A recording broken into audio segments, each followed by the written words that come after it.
All right, we start. Please confirm that you can hear me.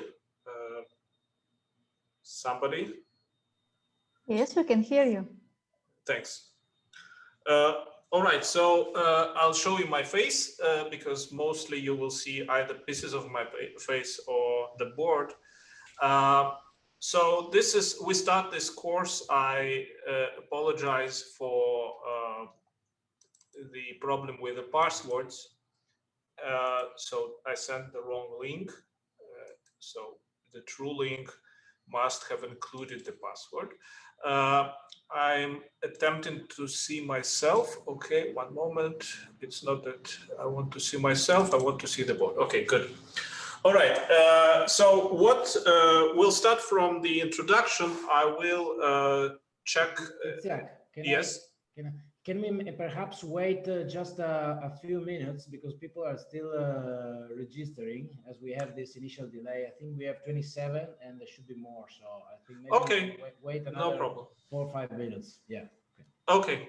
All right. So what will be in this course and what will not be in this course? Well, the main thing which I want to achieve in this course is that to stimulate thinking, because I presume that you are all researchers or people who plan to do research or doing already most of. So you don't really need me to teach you something. You need me to teach you something so that you can work. And therefore, I will speak of things almost immediately which are relevant for modern, well, which are currently at the frontier of turbulence research. I assume that you all study turbulence. I will not assume that you know much more than the Navistox equations and some very general knowledge of turbulence. I do need that you tell me when you don't understand something. And the reason is very simple. This is a 30 hours long course. And if you don't understand me in the beginning or at a certain point, then all the course is gone and there's no reason. So you will at a certain point simply drop. And this is not something which all of us want. So at least that's the idea. All right, so what will be in this course and what will not be? What will not be, I will not be able to tell you, of course. However, I can tell you what will be in the course. So I'll focus my camera, which will be usually consist of turning it on and turning it off, which is the usual advice of computer technicians. So today we will start speaking about Lagrangian chaos and intermittency. However, I want to start from telling you what will be in the course and why, what you can get from it. So one of the things which are very much studied these days because of increasing computer simulations is turbulence below the viscous scale or below the scale of smoothness of the flow. So as you mostly know, in turbulence, scaling of velocity differences in inertial range is very roughly something of Kolmogorov type. So in the sense that if you have here, more generally, you have some exponent alpha, then that exponent alpha, in fact, fluctuates, which is expressed more precisely in so-called multifractal model, which we will discuss. And this alpha is typically smaller than 1, so the flow is not smooth in the inertial range. And this is the law which holds in the inertial range. Now, who does not know what inertial range is? Please tell me. It's okay. That's not a problem. It's not a prerequisite for the course. I simply need to know if some of you don't know this. All right, so I'll interpret silence as telling that you all know what is inertial range. All right. No, excuse me. All right. Okay, so inertial range is something which I'll explain at this point very shortly. So, all right, so you start with the Navistox equations. Whenever I need to explain something, because you are a very different audience, I will make an effort to tell some things which are also of interest to those who know these things very well, as much as that is possible. So you study solutions of the Navier-Stokes equations, and the solutions are typically driven at some scale, which is the scale of pumping, where we inject energy into the system. And most simply, you can think about some box which you shake, and L is typical linear size of that box. Sometimes you want to introduce here explicitly the forcing as volume force, or you can have this force which is simply describes boundary conditions. So I will symbolically designate this force as standing either symbolically for boundary conditions or volume forces, or both. So typically there is a scale at which the flow is excited, and then there is the so-called cascade of energy, which is not a trivial thing which must be taken for granted, in the sense that it's different in when you solve these equations in 2- and 3-dimensional cases. So if you are interested in atmospheric applications, sometimes you want to know the behavior of solutions of this equation in 2-dimensional situations. There are also some other applications, such as astrophysical disks, where you are actually interested in 2-dimensional solutions. Now, in 3-dimensional case, the solutions exhibit the property of direct energy cascade, which means this. So you consider the limit of viscosity going to 0. Now, what viscosity tells you, so as you all know the Navier-Stokes equations, this term is acceleration of parcels of fluid. This is the pressure force. This is the viscous friction of layers of fluid. So if we have 2 layers of fluid, they move next to each other with different velocities. There is a friction force which tries to make them move at the same velocity. And this is expressed via the Laplacian term, which tells you that typically it's not 0 whenever there is over any volume, the average say the average over a sphere is different from value at the middle. Then you have non-zero Laplacian, and Laplacian term wants to make for each sphere the value average of a sphere equal to the value at the center of that sphere. This is what this term does. So it wants to equilibrate the flow everywhere to make this V as a harmonic function. And when we take the friction coefficient, or rather the viscosity coefficient, because it's friction per unit area, we take it to 0. Well, more precisely, it's defined by a stress tensor. I don't go into these details. Then we have the regime which is known as developed turbulent flow.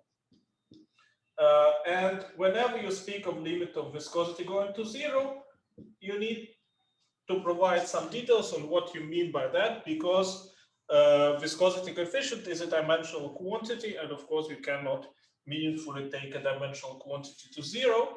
So we introduce the Reynolds number, which allows us to estimate the magnitude of the inertial term with respect to viscous term. So inertial term is the main difficulty of the Navier-Stokes equations. This is the nonlinear term, which is making the solutions very difficult. It causes instabilities. It causes non-uniqueness of solutions given boundary conditions. It causes many properties which, as you well know, make this equation at the frontier of both physics and mathematics. So we want to estimate the term V grad V, and the regime which is strongly nonlinear is when this term is much larger than nu Laplacian of V. Now, when you do this type of estimates, you need to evaluate, to specify at which scale you are considering this quantity. So we are considering it at the pumping scale. So we have the situation that we somehow inject into the system energy at the scale L, and we want to know what happens. So at this scale L, we want to compare this term and this term. And if you want to estimate V grad V term,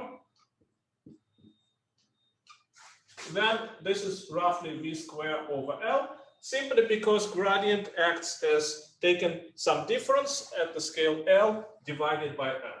Now, we often write here subscript L, which means that actually we refer to some characteristic velocity difference at the scale. So if you have V subscript R, it means something of this sort that conveys to you the idea that you are actually talking of velocity difference, and we are usually not interested in dependence on x, and we are speaking of dependence on the distance between the points, which is so VR is characteristic velocity difference at distance at points separated by r, and therefore you can estimate grad V as taken at scale L as VL over L, which gives you this estimate.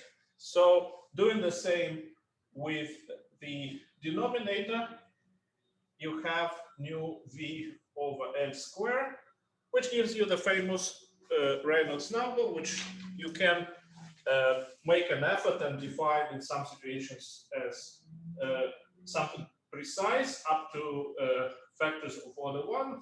However, typically you simply refer to some quantity which is of order Vn over nu, and you don't specify here factor of order 1. So the regime of developed turbulence is the limit of Reynolds going to infinity, and this is the limit which is extremely non-trivial because of intermittency of turbulence, of which we will speak a lot during this course. So why this limit is so non-trivial and why it presents much interest these days. So this limit was tells you that you have this term which is negligible at the integral scale or pumping scale or energy injection scale, which are more or less different wordings for the same scale L capital. So at the scale where you inject energy, you can actually forget about this term. And then the equations are extremely unstable. So this term makes the solution smooth. And if this term is negligible, there is simply nothing which can stop the solutions from becoming highly irregular. And the simplest example you can see already, in fact, in one-dimensional situation, which is a well-known example of which is called Hopf equation. So if you consider this type of equation, then it simply describes that you have particles on a line which move with some velocity x, and the particles move freely. So this equation, as you do know, tells you that accelerations of particles is 0. So if you start with some profile of velocity initially, as time evolves, sooner or later, and despite that this example is quite elementary, you will see that it has applications to some quite interesting things. So at a certain point, which is the time of blow up, let's designate it by star, you have that the faster particles which were initially behind, they have larger velocity than slower particles in front of them. So you get a situation of a front, and actually dx dv for the first time becomes minus infinity. So this is a very simple example of how this nonlinear term can produce a singularity within a finite time. Of course, things with Navistox equations are much more difficult, incredibly more difficult, because of this condition of solenoidality, which actually you can understand as some non-local connection between different parts of the flow. So how you can understand that? You simply take divergence of this equation. So if I'm telling something which everybody knows, please tell me. I assume by the fact that you don't, so that this is something which needs to be told. So you take divergence of this equation, which means you apply divergence operator to both sides of this equation. You assume that the force has zero divergence, and then you find a simple identity, which is Poisson equation, which tells you that Laplacian of pressure is equal to minus divergence of V grad V. So you can, of course, solve this equation. As you well know very well from electrostatics, you can tell that P at point X equals 1 over 4 pi integral divergence of V grad V dx prime x minus x prime. Now, what does this tell you? This tells you immediately that solenoidality condition actually means that this force is not local. It depends on distribution of velocities throughout the flow, and remote parts of the flow, in fact, contribute, they of course contribute less. However, the decay of this kernel is very slow. It's a power law decay with exponent 1. So you don't really know how important are remote regions of the flow. And in fact, you can think that they are relevant. So this term causes solenoidality condition tells you that this type of considerations really don't have anything to do or little to do with the actual Navier-Stokes equations. Because of this non-local connection, nothing of this sort can happen. And of course, the simplest argument to see this is to understand that this is one-dimensional evolution, and the only solenoidal flow which has zero divergence and is one-dimensional is a constant. So this type of configuration, of course, cannot occur in incompressible Navier-Stokes equations. However, still you think that maybe something of this sort can happen and some kind of singularities can occur. And this is an open problem, both for Euler equations without this term and the Navier-Stokes equations. And of course, most of you probably know, these are the problems which, say, with Navier-Stokes equations, the problem of whether there are finite time singularity is one of the problems by Clay Institute for which solution you have a good prize. However, already the Euler equations without this term present a significant problem, and the solution is already there, not known. So this is only to tell you that we have some very difficult nonlinear regime where actually things can get singular, and at least what we do know is that they get very unstable. That if, say, you inject into a flow something which we call eddy, which means that you have some fluctuations of the flow of characteristic scale L. Now, eddy is a notion which does not have any precise definition. When we speak in theory of turbulence about eddies, we have in mind that there is some fluctuation in the flow, some pulsation, and we can meaningfully speak of its characteristic spatial scale. Now, in this case, this spatial scale is L capital, so it is injected by the forcing. For instance, you can think of stirring the flow in some way, something like that, maybe something like that, where the characteristic scale in this case is meters, and I'm kind of stirring turbulence in the room in which I'm in. So in this example, L is of order of meters. So L is a quantity which is defined up to factor of order 1, as well as velocity v, and you must understand this. It's really something which usually, when you speak of some large Reynolds number, it all means up to factors of order 1. All right, so which of course is, you can speak unambiguously about large Reynolds number in this way. So what happens is that there is instability of this injected eddy. So say you stirred some kind of motion of this sort, and it starts breaking up into and creating smaller scale fluctuations in the flow. Now, what we do know and what we don't know. We do know that certainly if you look at, say, Fourier components of the flow, V k squared they will start increasing.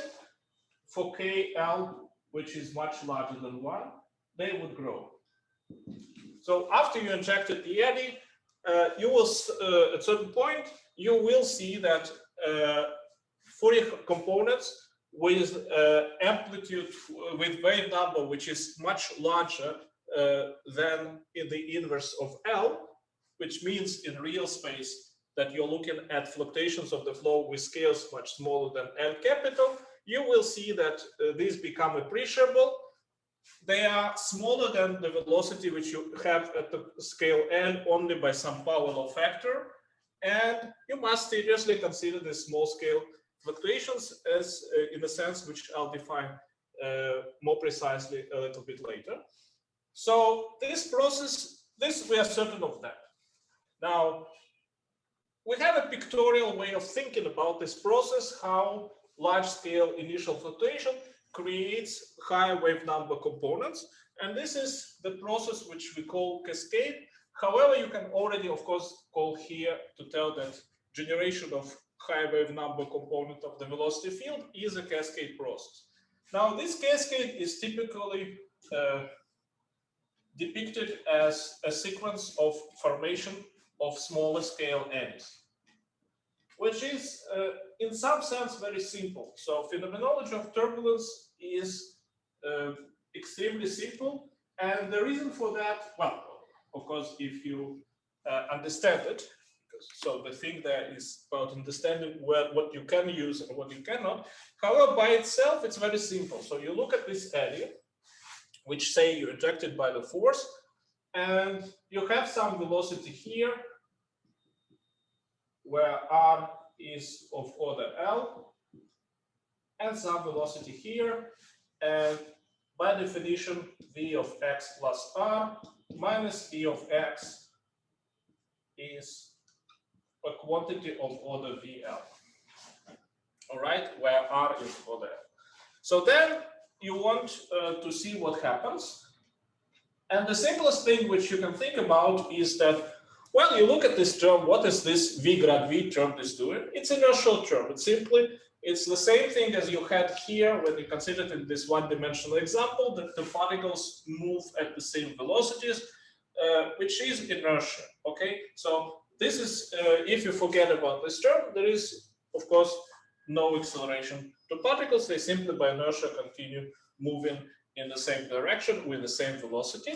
And in other words, it means that most naively, if you consider evolution of this eddy, it will somehow, some sides of this eddy will approach and some will maybe become more distant. So roughly speaking, this structure will evolve into something with smaller scale, which we typically designate by L over 2. It can be, in fact, any other factor of order 1. Here, for instance, you could use the basis of natural logarithm E, and it would also be a good factor to use here in this phenomenological description. So you have this smaller scale eddy, which is produced by this inertial term. And that eddy in turn, so here the non-trivial thing which you do in phenomenology, you tell that it goes only to smaller scale. So you forget about generation of larger scale fluctuations, which would be actually wrong if you would be in two-dimensional situations. So this is not to be taken for granted. So instead of 3D, you are telling that this eddy of size L created something of size of N over 2. And then you simply repeat this process. So this N over 2 creates smaller scale eddy with size L over 4. And you continue until you reach size where actually you find that, so this is happening after N steps of this so-called cascade. And at this point, you find out that if you designate the scale by eta, then local Reynolds number, which you would define as V eta over eta over V eta times eta over nu, is of order 1. Okay. Now this scale is called Kolmogorov scale or viscous scale. it can be actually in contrast with L. L is sometimes defined as integral scale when you have more or less rigorous definition. Kolmogorov scale usually has rigorous definition. Viscous scale is something which is less uniquely defined. Typically, you need to be careful to distinguish in papers or in literature whether when people speak of viscous scale, they actually mean Kolmogorov scale or a strongly fluctuating scale, of which we speak again later. So at this scale, you have this property simply for the reason that when you have this process, at each step of this cascade, velocity difference is smaller than it was at previous scale. So both VL in this, so if you reach the scale of cascade, which is L small, then VL decreases, L decreases. So sooner or later you reach a scale where this order of magnitude equality holds. All right. Is it understandable so far? Should I go faster? Are these things elementary for all of you or not? I do need some indications for that because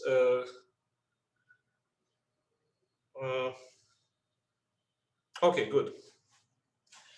All right. So at this scale, you have that local Reynolds number, which is how we call this quantity. So at each scale of the cascade, you can define so-called local Reynolds number, which is VL over nu, where VL is velocity difference, characteristic velocity difference at scale L. L is the scale at which we consider the cascade, and nu is the same kinematic viscosity coefficient. And at each step of the cascade, this ratio has a special meaning. It tells you how relevant at this given spatial scale this term is with respect to this term.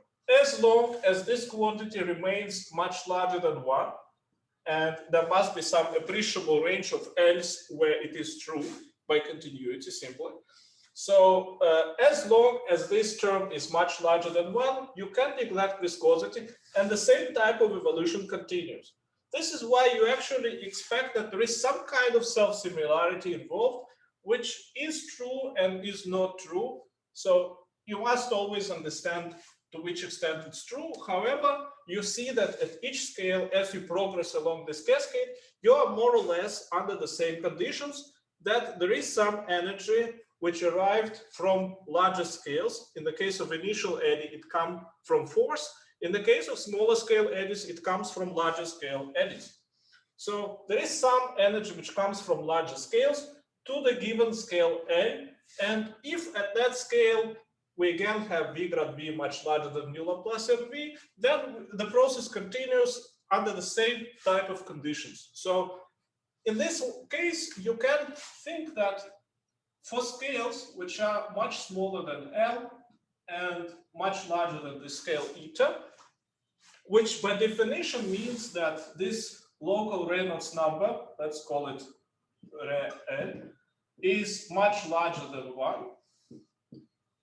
you have more or less the same type of evolution up to some rescaling of the scale. So if you pass from L to L over 2, well, you more or less have the same conditions. You simply need to change the scale or the unit of length which you're using. So this is kind of approximate self-similarity.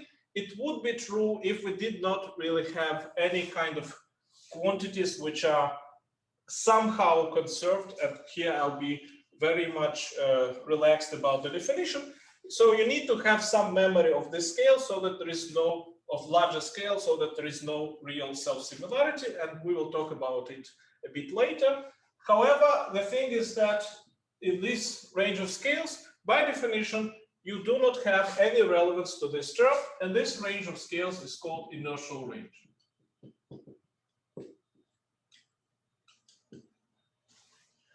Okay, so so this is the range which is up till very recently. It's this range which was mostly studied both numerically and recently.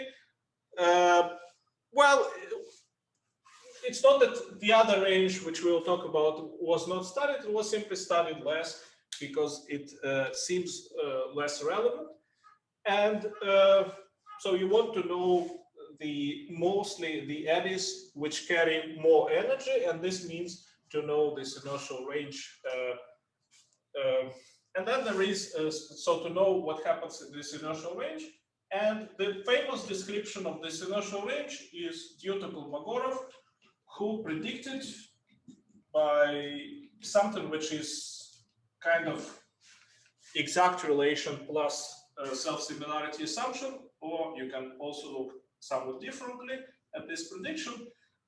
So there is a famous Kolmogorov prediction that the spectrum in this range obeys K2 minus 5/3 law.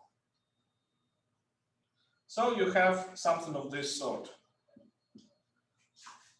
So you let things evolve, you continue to inject energy into the system. The system all the time takes energy at the scale of the forcing. It redistributes it. It makes the energy propagate to smaller scales or larger wave numbers. And sooner or later, you end up in a steady state where all the energy which you inject at the scale of the forcing or at wave number, which is 1/L, propagates to large scales, where eventually it is eaten by the viscosity. Viscosity takes everything which it gets from large scales and dissipates. So this is 1/eta. And in this range, you have this power law spectrum, which tells you how that energy redistributes between different modes in a very special way. Now, who does not know the definition of spectrum? So, okay, so everybody knows what is spectrum. All right, so this is the description of this inertial range. And then we are going in this course mostly study what actually happens below this small scale eta or Kolmogorov scale. Now, what happens there is that at scale eta, this term is as relevant as V grad V, and it makes the flow smooth. As a result, below the Kolmogorov scale, you can claim that velocity difference actually obeys simple law. So if you take Vx plus R, and here I write equality, it's no longer simple, some kind of order of magnitude. So you can actually approximate it with R grad V. Now, this is true taken at x, which is true at R much less than eta. Okay, so in fact, already here we need a lot of refinements, which I will start speaking about due to intermittency.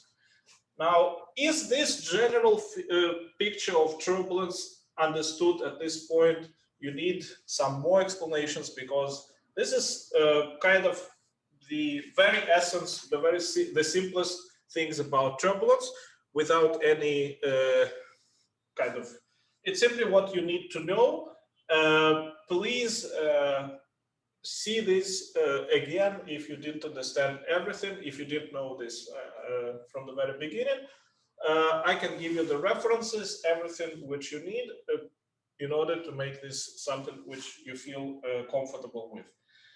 So where is intermittency and what it is? So intermittency tells you that actually there is no self-similarity. So as you progress down the scales, there is something which can, in fact, accumulate from large scales, and it has some characteristic properties which are called bursts. So you can actually have some situation where if you consider, say, let me give you maybe this quantity grad V, which is the quantity which we will consider quite a lot in this course. So say you make a measurement of gradients of turbulent flow at given moment of time along some line, let's call it x-axis. Okay? So let's say you use dy vx and you simply take some probe with which you move kind of, let's say, very fast in the flow somehow, or you simply take from numerical data the velocity gradients along some line.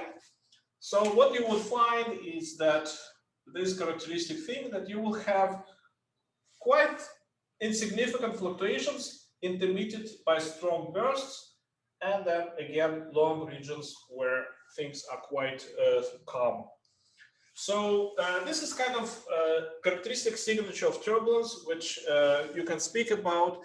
Statistics has this property of bursts, which differ very much from Gaussian processes. So if you did something similar for Gaussian processes, you would not have, so in comparison with Gaussian process, you have larger probability of calm regions. So turbulence, it's not true to think that intermittency means only that turbulence wants to explode more with higher probability as you increase Reynolds number. It's also that turbulence wants to become calmer for longer periods of time. So you have the situation that as you increase Reynolds number, you will have that these regions will increase in length. However, the bursts will increase in typical magnitude. So you have kind of things which are complementary. Turbulence, in comparison with Gaussian processes, wants to be calmer, and also at the same time it wants to be more vigorous, more abrasive, more explosive, and you have this situation of bursts which are very characteristic of turbulent flow. So this is loosely one of the things about intermittency, and there is kind of real issue how you actually think about it. So is there any kind of key to this intermittency?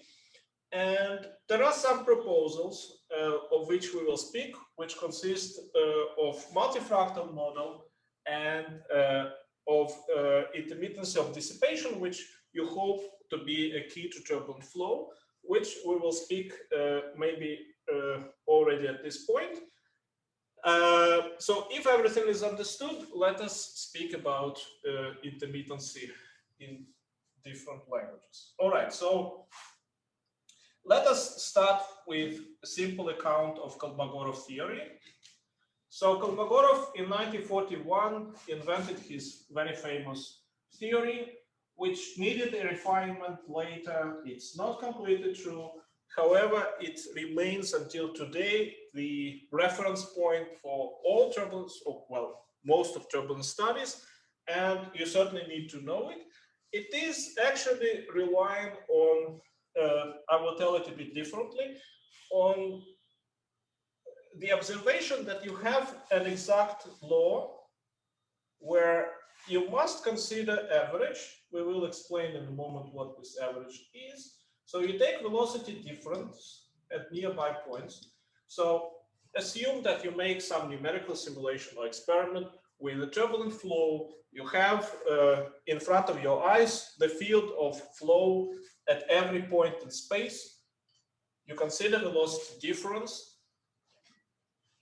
You multiply it with unit vector in direction of r of velocity difference. So you see it at x.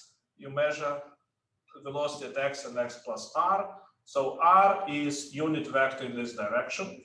So r is r capital over modulus of r, vector r over modulus of r. So you take this velocity difference, let's say that velocity here points here. So this is vx plus r. Here you have v of x.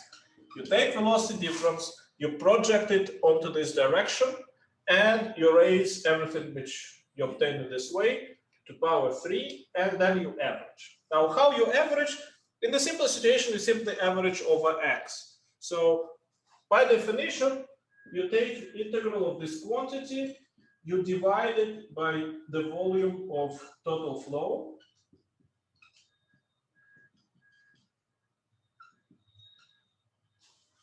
And then, so you have this Vx plus r. minus, so let's designate this as often the case as delta V longitudinal as a function of R. So you take this delta V longitudinal, which also depends on X. So this quantity is a function of both X and R, and you average over X. So you simply have 2 points. You go with these 2 points, you scan the whole space. At each point, for each X, you determine this difference to power 3. You average them over X. So you have this integral. And you find that this is given by some definite quantity, which I'll explain in a moment what it is. So it's minus 4/5 epsilon times R. So we don't know yet what is epsilon. This is the famous 4/5 law, and I need to think about when we are going to make a break. We started later, so I'll go ahead for some more minutes, and then we will make a break, unless you want a break at this point. So we will have a rule that whenever anybody wants a break, of course in a reasonable time, we will make it, okay? And it's not a problem. All right, so you take this average and you discover that this is equal to this. Now sometimes you also need to make average in time, which means that this integral actually depends also on time. And it might be that you find that this integral depends also, the integral already, the space average still has some dependence on time. And then you can actually also do time averaging. The interesting thing is whether at given time you have here time-dependent coefficient. I will speak about it later. However, typically when you do simulations to process the data, you make average over both space and time, and until things converge, okay? So in some sense, you take empirical attitude that you average until the things already converge over everything you can. And in this case, you average over space and over time because you have nothing else. All right, so in theoretical considerations, you will have also averages over ensembles of velocities, but this is rarely practical. All right, so this is the law which Kolmogorov could derive from the Navistox equations. It's not that difficult. I'm not going to do it. You can find it in any book. You can make some simpler bit, some more difficult, but more or less it's the same thing. You can use many books to discover this law. And then you make another assumption, which is self-similarity. So Kolmogorov thought that turbulent flow in 41, he thought that turbulent flow is self-similar.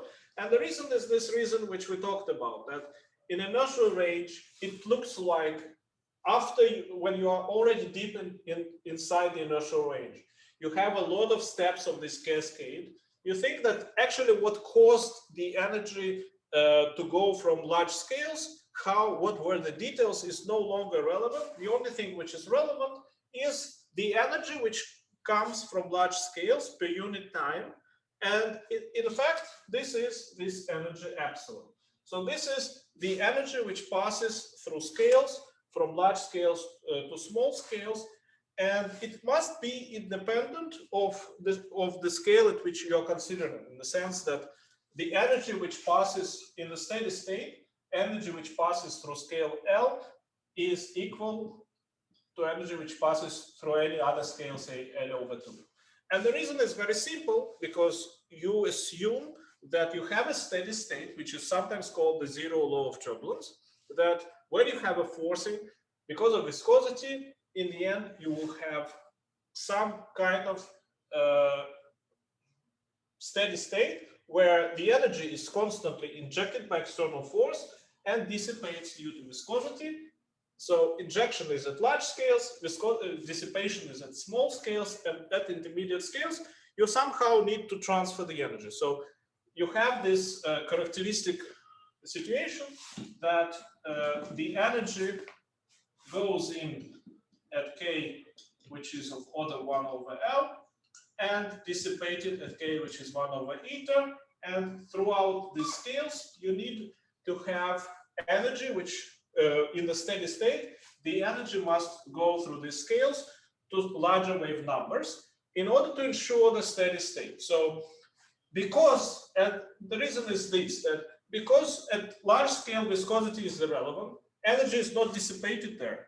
So the external force will constantly do work and provide energy per unit time, which is this epsilon. So this epsilon can be actually defined as average of work which is done by the external force. So here, the averaging sign, again, you can think about it as averaging over space and, if needed, time. And this is the energy which was injected. Now, in order to have a steady state, the system must dissipate the same amount of energy, but it cannot do it on large scales. So somehow we need to deliver energy from large scales where it is pumped into the system. We need to deliver it to small scales where viscosity can dissipate it and convert it into the molecular heating, so that you don't have any organized motions, which organized macroscopic motions, which were started by this large-scale forcing. So to do so, you need this cascade of energy, where through each wave number, the energy which goes inside the system is transported to larger wave numbers or smaller scales in real space. And of course, the energy which is transported here through this scale wave number here must be equal to the energy which is transported through the wave number here. Otherwise, you will have some accumulation of energy or depletion of energy at intermediate wave numbers.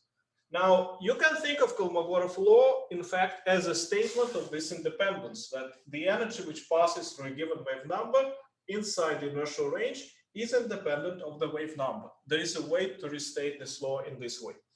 So this all makes it very attractive to think that, well, the only thing which matters is actually how much energy you receive from large scales.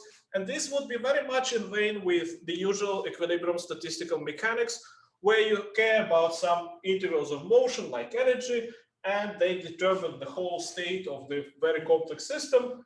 And you hope that something like of that sort can happen.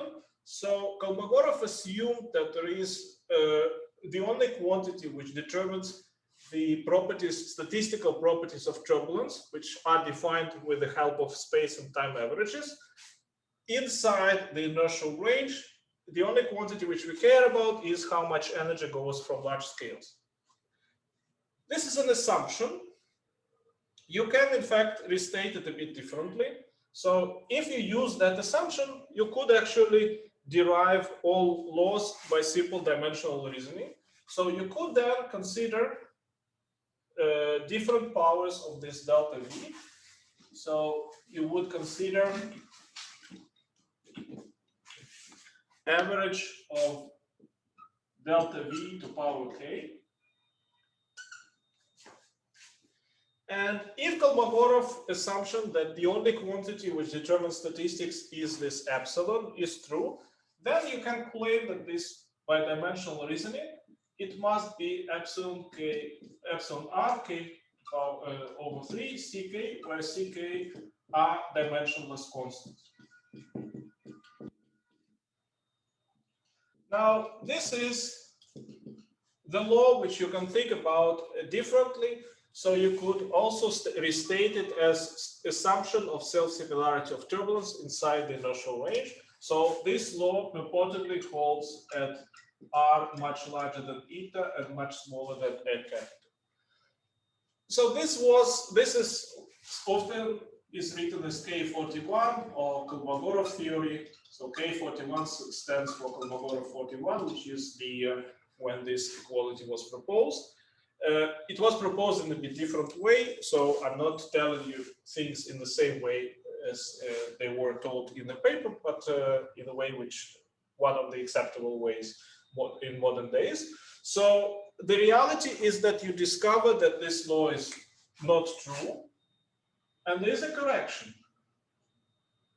And the correction you can write as L over R zeta of K minus K over 3. One moment. In this notation, plus K over 3. So the whole correlation function actually scales as, so I can erase Navistox equations, which you do know, all of you. So the whole velocity difference at scale R scales as R to power zeta of K. So this is the reality which you find by study of experimental data or numerical data. And this function zeta of K is not known until today. And many consider the main problem of turbulence as determining this function zeta of K. So the main insight into the zeta of K, how it arises, well, one of the main insights came from Frisch and Parisi, who proposed so-called multifractal model, which I will restate as a statement that in the limit of infinite Reynolds number, velocity field gets a very interesting property, that it is not smooth in a special way, that if you consider each point x in space, velocity difference, then you can meaningfully speak of its scaling. And this defines certain function of x. Now, after the break, we will speak about this law, what stands behind it. It's a restatement of multifractal model in a language which is used in modern mathematics, where actually in this way many other functions are also considered. And we take 15 minutes break and then continue. If you have anything to tell me, please write in chat and I will make an effort to respond. All right, we continue. I propose to continue until 1 p.m. European time. So, which means to continue for an hour and a half without a break. If anybody has a problem with that, please let me know. So regarding, I have some issues raised. I prefer that you interrupt me, okay? You write directly during me, so you simply tell, excuse me, and interrupt me.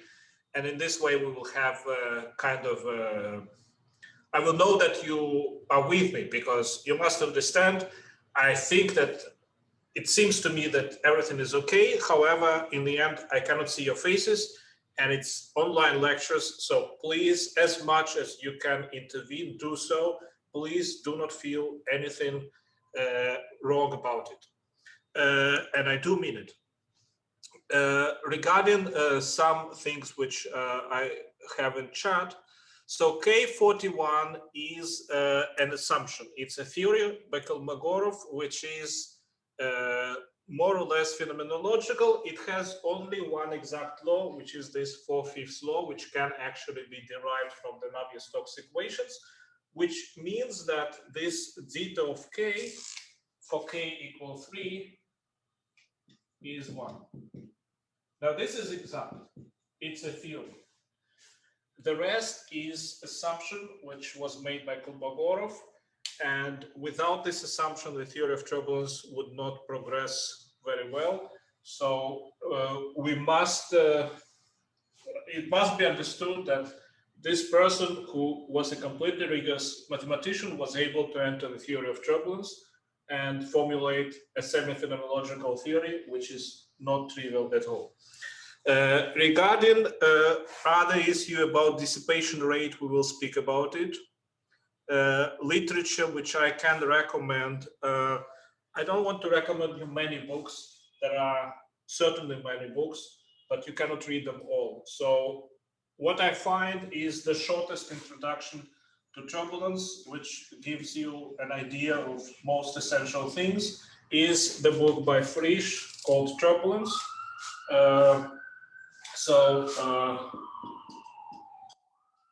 This is the book which I would recommend. There are other books which this book is already a bit outdated necessarily. It was written in '95. A lot of things, well, not a lot, some things did happen, in fact, in Turbulence since then. Please, if you need, not everything on the board is in this book. So some things, as I told you, I will make an effort to bring it to the frontier of modern studies of turbulence, which means that many things will not be in this book and in any other book, in fact. So say this formulation you can find in papers. I don't think it exists in books on turbulence. Of course, I might be wrong. There are many books published all the time.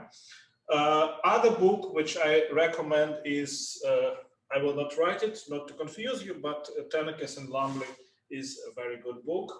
And there are some more which are exhaustive, like in every sense, like Pope, which you would want to read for more details on many things which are omitted in these short books. And then there is, of course, classical treatise by Monin and Yaglom. Again, it's a bit outdated, and still until today, there are things which you can only find there. So it depends on how much time you have for that. If you really want to do something short and get your hands to work, read this book, I think. Then recordings will be available, at least that's what was agreed with the organizers, if there is some technical problem. So I see that there is recording being done, so I don't think there will be any problem. Okay, regarding if I could, so you will have some notes from me. The material, some of them will come in the form of scientific papers. I do want to write as much as I can, and it simply takes huge time to write anything meaningful, which I will probably only have some limited time. However, you will have lecture notes, you will have papers, you will have references. Any other things you want to talk about, write or tell me. Okay, so we continue. All right, so what is this assumption, which was actually done by Frisch and Parisi? In a different form again, I'm delivering things a bit differently as they are understood today. So it is something, in fact, which can blow up your mind, because it tells you that actually the flow becomes interwoven set of multifractals, so that on each multifractal you have certain scaling of velocity exponents, and this is something very hard to imagine. So let me tell you what these words mean, and we will speak in this course about multifractals. So I'm starting to tell you what you will see in the course. Multifractals are not some fancy thing in turbulence. It's something very realistic, which you do need to learn if you want to have any decent understanding of intermittency and turbulence. That's my opinion. You can always avoid it. However, if you want to get to it really, you need to understand multifractals. So multifractals, fortunately, are not that difficult. We will speak of them. At this point, I want to explain to you what this means, and this was a conjecture which you can find in mathematical literature as Frisch-Parisi conjecture. So mathematicians refer to this thing not only in the context of Navistox equation. They simply want to study functions which obey this type of properties for their own interest. This is kind of situation where Hölder exponent, which more or less this alpha of x is space dependent, and they want to study the spectrum of these exponents. So I will start defining things. what it means in the limit of, let's start from the first word here, in the limit of Reynolds number going to infinity. Now, what it means is that you first actually take the limit of zero viscosity, or in other words, you take the limit of Kolmogorov scale going to zero or viscosity going to zero, and only then you take R to zero. So this is what it means. Now, how you can think about it? You can think about it in this way, that you have some kind of scale. So this is difference of, this is R. And you have some near point X, you have some kind of vicinity of order eta, inside which the flow is influenced by viscosity. So velocity difference for 2 points inside this ball is influenced by viscosity, but velocity difference across R is not influenced by viscosity. So R belongs, according to our definition, to the inertial range. So a way to think about it would be that you actually tell that V of X plus R minus V of X behaves as R to power alpha of X asymptotically at every point X in space, with possible exception of points which are irrelevant statistically. I will not go into details how you define these points, this set of points, which for which this is not true. It would, in the framework of our consideration, it would simply mean that points X for which this is not true do not contribute any averages which you can measure. All right, so what does this mean? For starters, despite that you see here asymptotic equality, it is an exact statement. This limit is kind of rigorous limit. It's equality and not asymptotic equality. So you need to first take viscosity to zero, in the sense that here R is much larger than eta. But besides that, it means that you simply plot this velocity difference. So let me somehow a bit use the board. So if you plot this V of X plus R minus V of X at fixed X, you will find that, well, it has, as a function of R, it has some smooth linear scaling at R, which are much smaller than eta. And then it will transform into something of the type of power law, R to power alpha. So you will be able to fit neatly this type of law. However, the exponent which you will discover will actually depend on where you did this plot. Now, this is something which is easier said than done, because actually you cannot do it typically. You can only do it in your mind, in the sense that if you consider set of points where you find that alpha of X is some given alpha, so you consider level sets of this function, these are actually fractals. So level sets of alpha of X are fractal. Now, what this means is that directly, now this alpha of X is can be defined as further exponent. So I'll give you the name.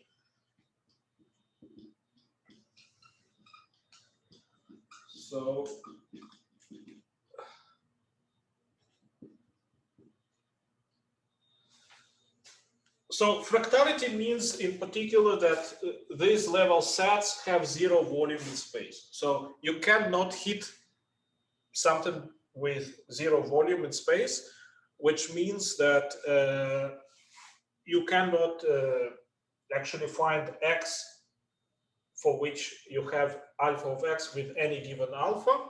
You can only do it for sets which happen to have dimension equal to this dimension of space. And that is for those X which are actually space filling. We will speak about it a bit more later. So it is kind of a theoretical assumption, which is very hard to to verify directly in the form as it stands. It does not mean that it's not possible. Maybe some person will invent some point a way to check this directly. However, this is usually, I have some kind of, my screen is doing some flashes. Do you have something of that sort? What are level sets? Oh, regarding certificate of attendance, you need to speak with organizers. So please write Professor Marco Elero, who organized this course, or you can, or I will ask, it's not a problem. What are level sets? So level set of a function is by definition a set of points where the function takes a given constant value. Okay, so in this case, alpha of x equals alpha. So at each point in space, up to this set of points of which we will not speak about. So when I say at each point of space, please ignore, think of that reservation if you need. So at each point of in space, you can fix Herder exponent of the velocity field, which by definition is this alpha of x, which you find by simply making fit for velocity difference at given point with the power law. Okay, so of course there will be some proportionality constant, but you do know, most of you at least, how to do fits with power law of some differences. So at least in your mind, you can think of this procedure. So this will give you exponent which depends on where you do this velocity difference. So at each x, you will find that by making, so you take velocity difference of points r, you let r go to 0, and you find the scaling exponent, but r must remain above the viscous scale, above a small scale, which magnitude decreases with decreasing viscosity. So you determine this exponent, but it depends on where you are. If you do it at this point, x prime, you do the same procedure. You take a point r, you take r to 0, you determine the, by fitting with the power law, the velocity difference, and this alpha will be different. So alpha of x prime, generally speaking, is not alpha of x. So you have a function of x in this way, which is defined through this limit. Now, if you then solve the equation, you take some alpha, any real number, and you solve this equation, alpha of x equals alpha. For some alphas, you will find that there are no solutions to this equation. There are simply no points with that Herder exponent. And in fact, you will have a solution only for alpha in the finite continuous interval. However, if you take this alpha for which there are solutions, you will find that there is a set of points x for which alpha of x is this alpha. And this set is a fractal set with a certain dimension of which we will speak, d, which depends on this alpha. So this is dimension of this level set.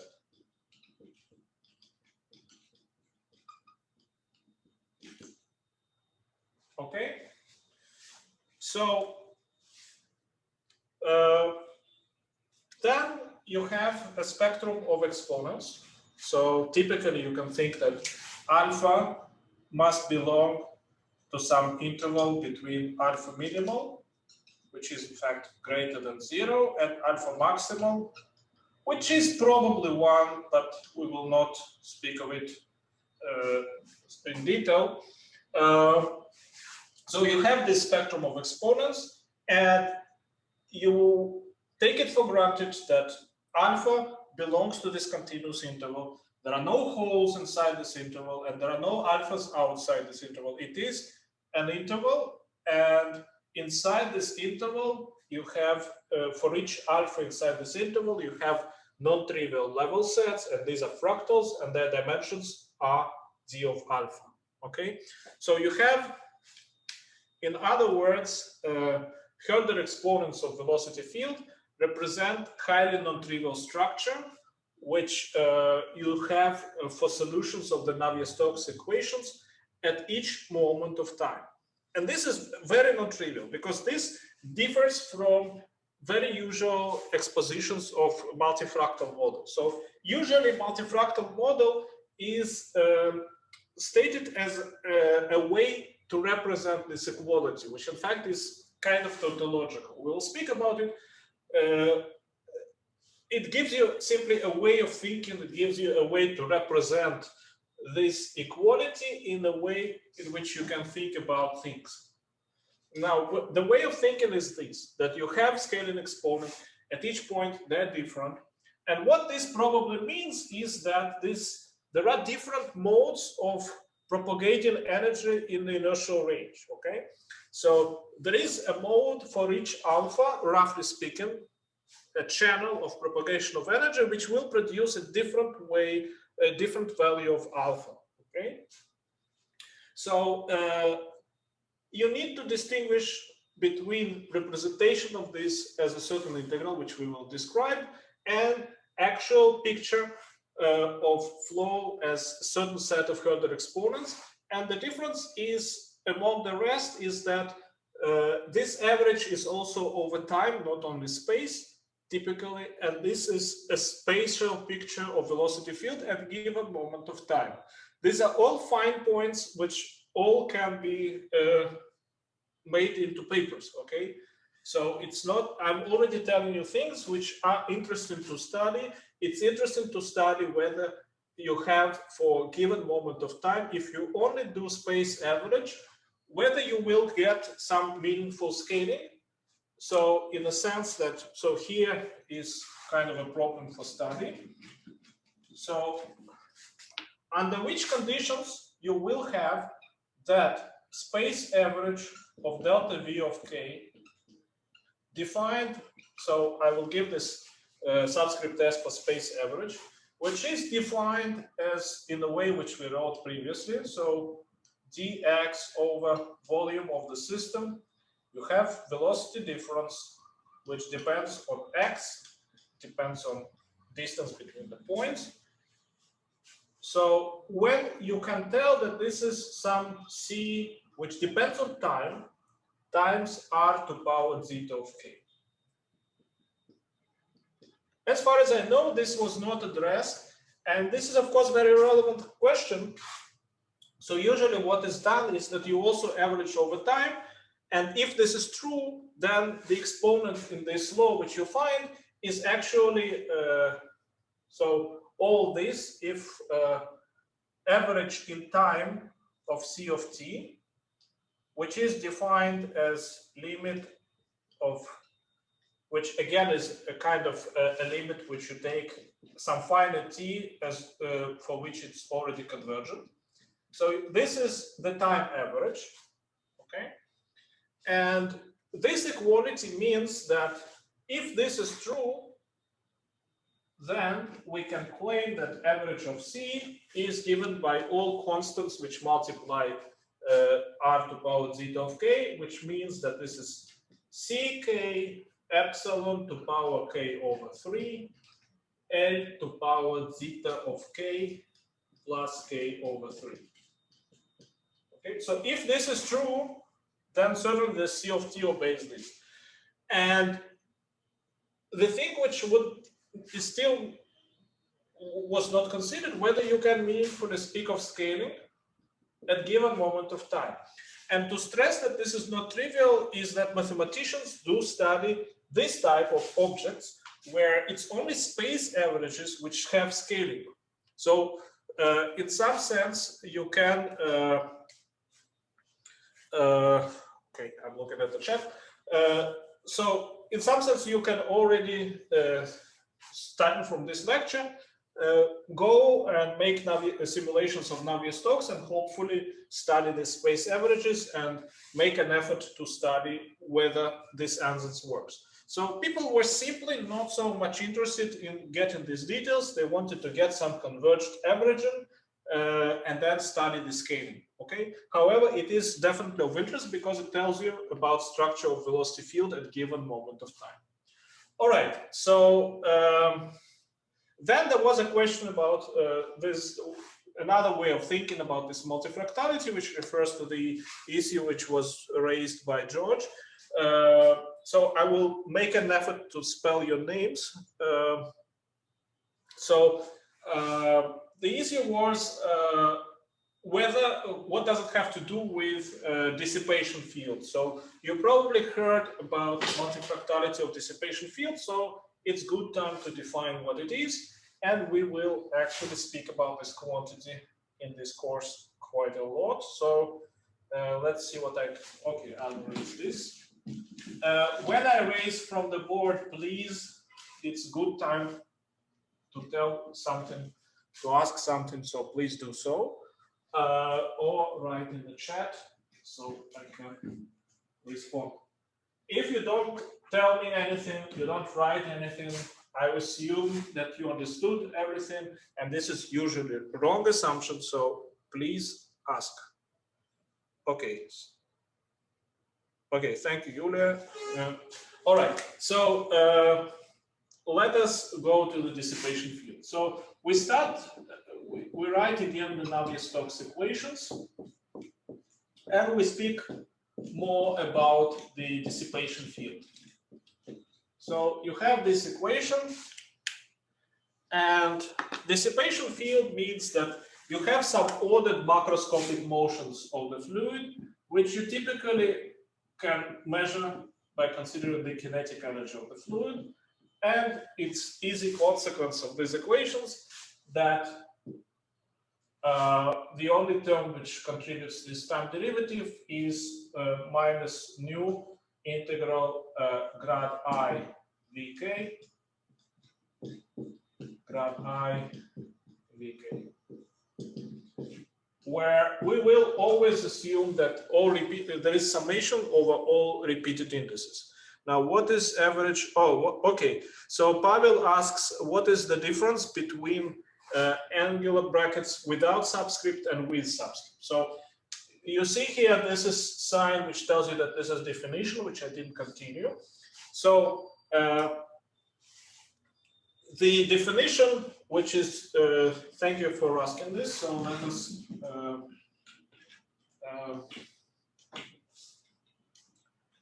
let me write down the definitions. So typically, if you do some simulations of Navistox, ideally you have the whole velocity field on some grid and space and time, and you can define the average in this way. So I'll define it with modulus. It's or you can define it with longitudinal velocity difference. You have already all the definitions. So this would be defined as integral dx over omega, integral over time, average over time, and then you have, say, Vx plus R minus Vx, and you raise it to power k. Now, you can ask, what is, in this definition, what is T capital? So T capital is the average in time, and you use it to suit the convergence. So typically, when you have, you can, so spatial average is defined very similarly. However, it does not involve average over time. So it's only Vx plus R minus V of x to power k. Okay, so typically what you would find is that this quantity is not convergent in the sense that it is a function of time. Okay, so obviously, as you see from definition, this is a function which can depend on what? It can only depend on R, on time t, and of course it depends on k, which I designated this way. Okay. So the dependence on R we want to study. We don't want to average over it. However, typically you want to average over time, or well, it's not that you want. Typically, this is what you do. So typically you define. So you see from the definition that the usual average is time average of this F, of space average.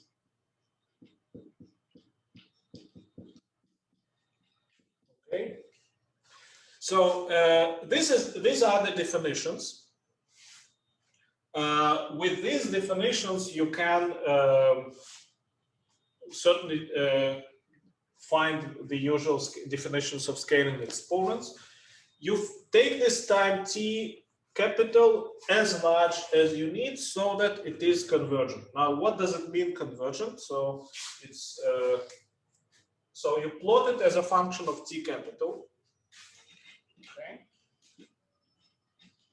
So t capital so far is arbitrary. So you consider, let me designate it as,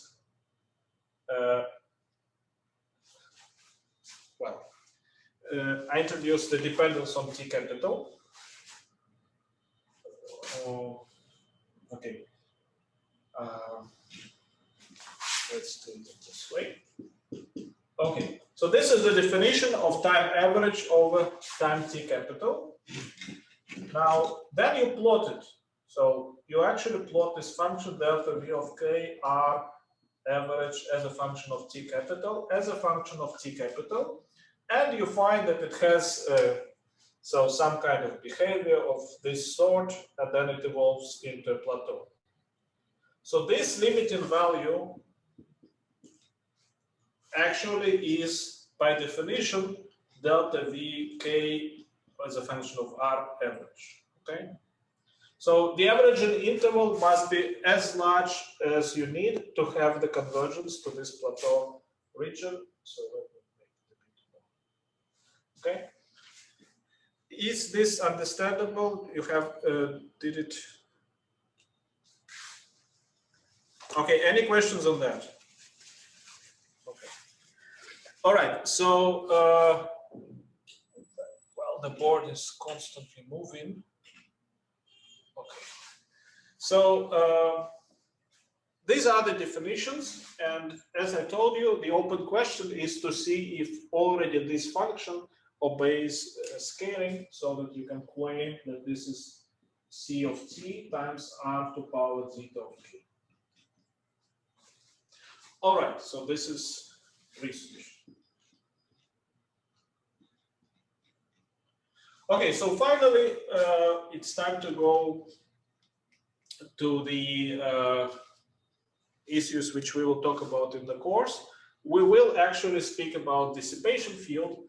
So dissipation field is defined in a way that you call this quantity minus integral epsilon x dx. So epsilon of x is defined as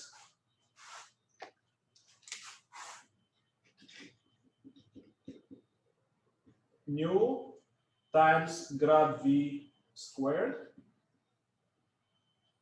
where grad v squared by definition is this sum over all components of velocity gradient matrix.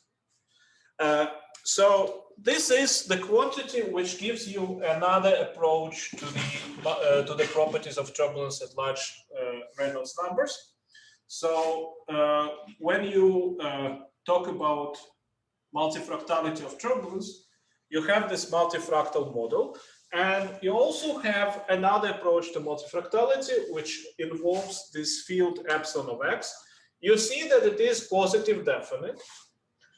You also see that the total energy, which so limit as Reynolds number goes to infinity, which is the same as viscosity going to 0, of average.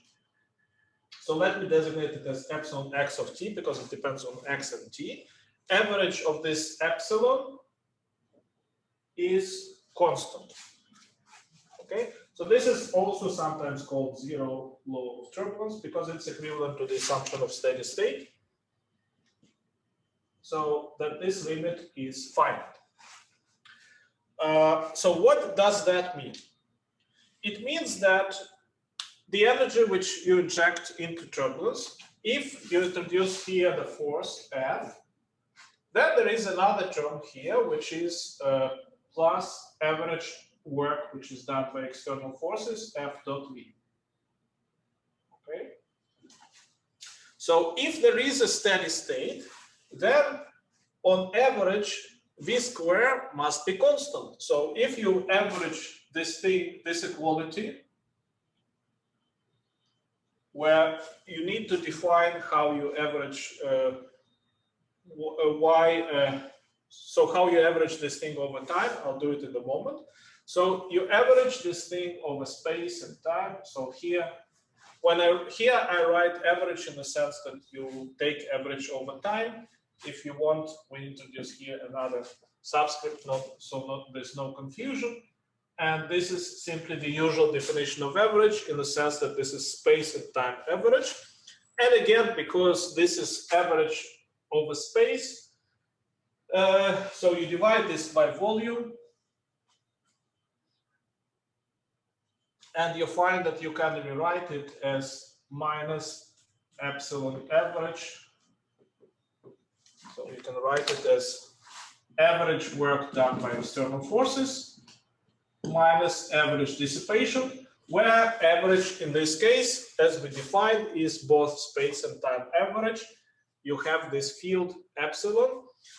Now, what this equality means is that you have some fixed external force, okay? So you then see how the properties of the flow will change when you decrease viscosity, okay? So you can do it experimentally to a certain extent. However, mainly you do it as a theoretical device. Now, the work which is done by the force in the limit of infinite Reynolds number, small viscosity, does not depend on viscosity, because when you take at large scales, things do not depend on viscosity. The force lives on large scales. So velocity field also lives on large scales. So this average only knows about large scale turbulence at scales comparable with N capital. So on the other hand, this nu goes to 0, and the average energy, which is inside the flow, which is also a function of large scale eddies. So the average of V square is determined by so-called energy containing eddies, which means eddies with scale comparable with the scale of the forcing. So this is on average must not change in time, because we assume that there is a steady state, which means that this epsilon, as viscosity goes to 0 or Reynolds number goes to infinity, must go to the constant, and this constant is determined by the way we force the system, okay?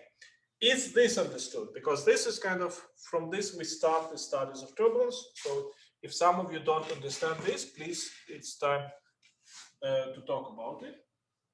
So this epsilon has this property that when you take its space-time averages, they become independent of viscosity. And of course, this is a very non-trivial property, which is known as dissipative anomaly. So you take limit as nu goes to 0, which you can define as, in terms of dimensionless property, which is Reynolds number, of nu times average of grad V square. And this has a finite limit. So you see immediately that despite that prefactor goes to 0, you still have finite limit, which means that this grad V square must roughly behave, well, not roughly, which means that at large, at small viscosities, average of grad V square must behave as 1 over nu. Okay, so this is known as dissipative anomaly in the sense why it is anomaly, because you have a prefactor which goes to 0, and yet the average goes to a finite quantity. All right, so this is where we start the studies of dissipation. We know that this field has this property. So then we want usually to normalize it. So we consider, instead of this epsilon, we consider epsilon tilde which is epsilon as a function of x and t divided by average of epsilon. So that by definition, you have that average of epsilon tilde is 1. And here comes refined zero law of turbulence, which tells you that in the limit of viscosity going to 0, this epsilon tilde becomes actually a multifractal measure. So as nu goes to 0, epsilon tilde of x and t is multifractal measure. So you need to understand what it means, multifractal measure. We will speak of it. So, as I told you, it's somewhat introductory lecture, is multifractal measure.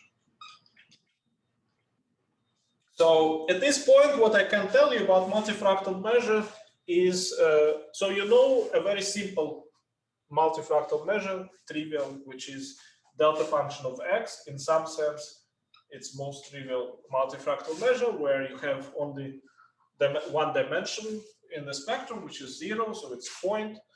And multifractal measure means typically that integral of this thing, in this case over both space and time, divided by t,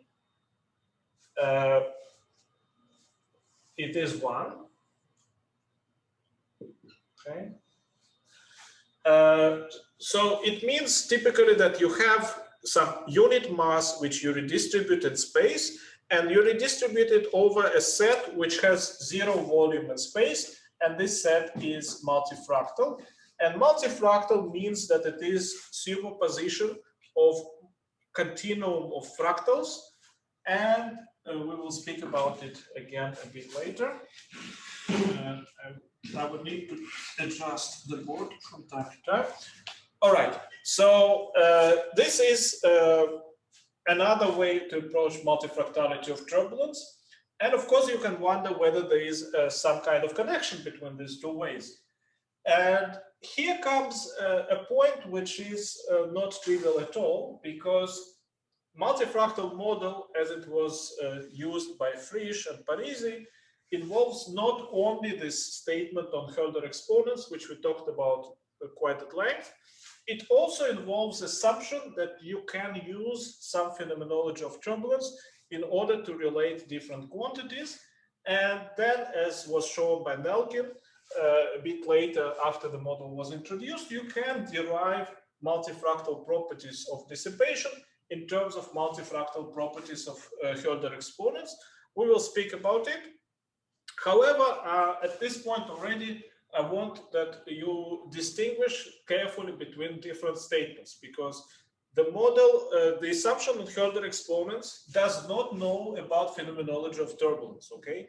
It is an assumption which might be rigorously true. Phenomenology of turbulence, in contrast, quite probable that it's not rigorously true, okay? So you need to understand what is what is probably true rigorously and what is probably only a way of thinking, which you need always to keep in mind that you need to refine in dealing with actual data.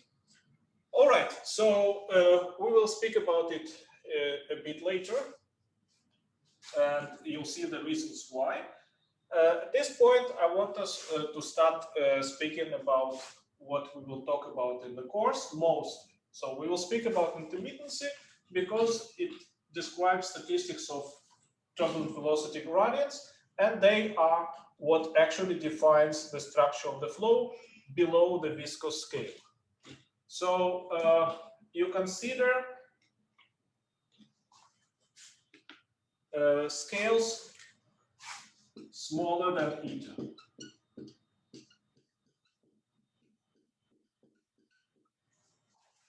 Okay. All right. So if there will be anything, is it understandable so far?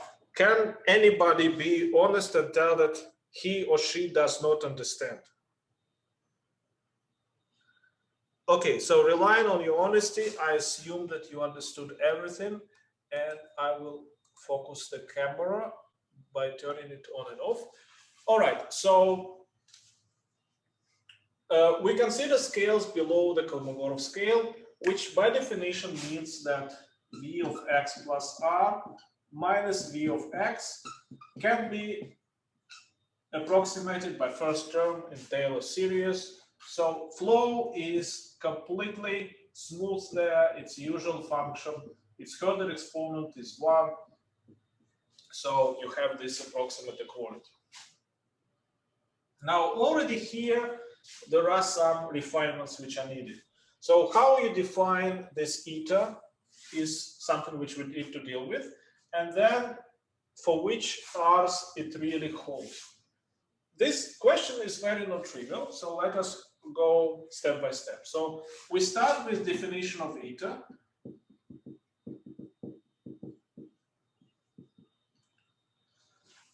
So what was our definition was that the velocity difference at scale eta times eta divided by nu, which is the local Reynolds number, is of order 1.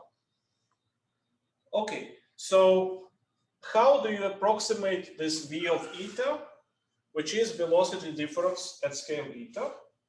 Well, using this, you have that v of eta is by definition v of x plus r minus v of x at r, which is of order eta.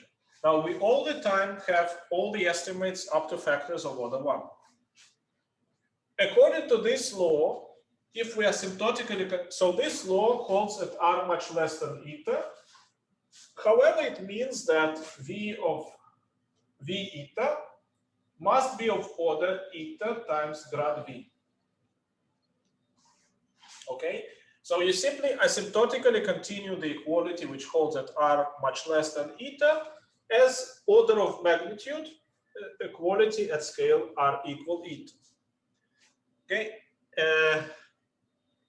zero volume. Okay, please simply ask questions. You can unmute yourselves, and because you ask about something which we already is a bit behind.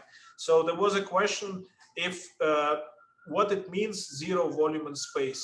Okay, so zero volume in space is in fact quite simple. So the simple, you know, quite a number of sets of this sorts. Of course, you know points which have zero volume in space. You have lines, you have surfaces. Okay. So points, lines, and surfaces have integer dimensions. These are sets which you can characterize meaningfully by dimension, and dimension of point is 0, of line is 1, and of surface is 2. So then you kind of refine this thing. So you speak of dimension in a way which we will describe a bit later, so that you can have fractional dimensions, and this is the essence of what is fractal. And then all these sets with dimension, so you can have any dimension, say between 0 and 3. And then any set which has dimension smaller than 3, by definition, will have 0 volume in space. So when you speak of level sets of Herder exponent of velocity field, so Herder exponent is how velocity field scales with the difference of arguments in space at given point.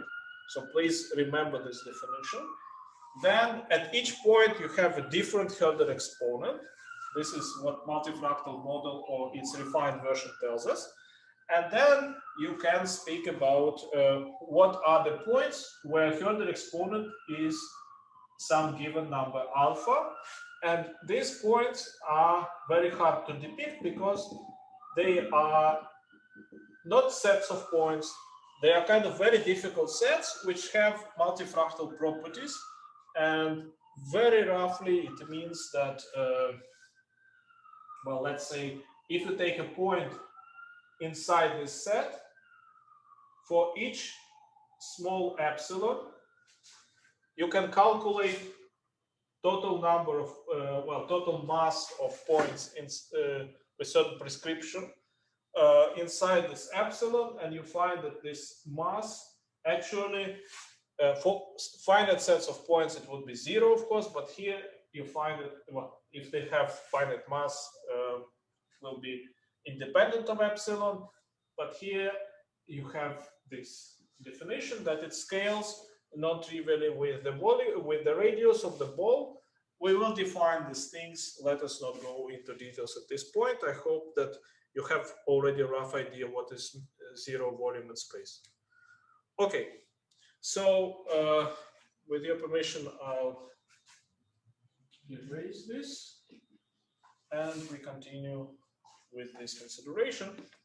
So V of eta is of order eta grad V, and at the same time we have this zero law of turbulence, which tells us that grad V square is equal to epsilon over nu,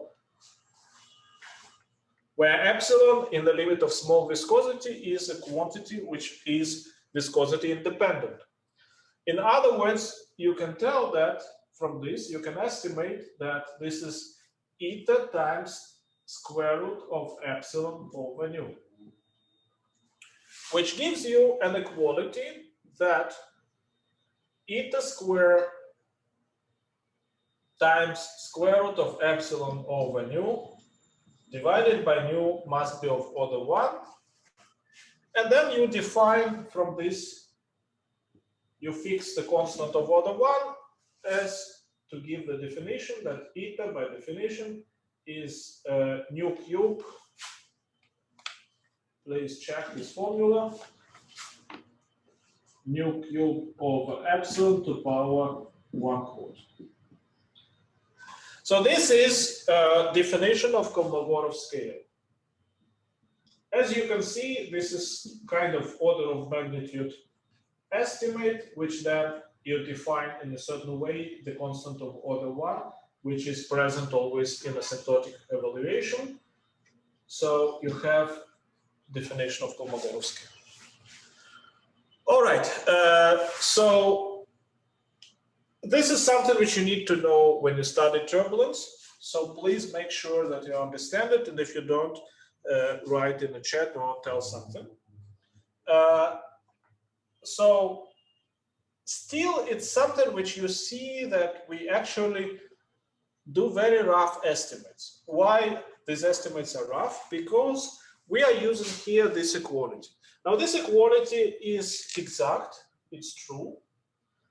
However, we then use it to evaluate grad V, and grad V in turbulence is a quantity which fluctuations are strong by large parameter, which means that they're strong by Reynolds number.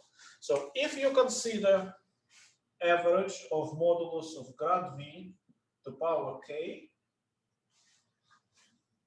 and let us normalize it so that we normalize it with grad V square to power k over 2, so that it is dimensionless. You discover that actually this function depends on, well, gamma of k is something which I want to use for another thing, so let's designate it by psi of k. Okay, so you discover that in fact fluctuations of gradients of the flow are very strong, in the sense that you have that each moment scales differently. So this thing, as you learned, is simply epsilon over nu to power k over 2. So its dependence on viscosity is trivial. It's simply 1 over nu to power k over 2. In contrast, this thing has unknown dependence on viscosity of turbulence.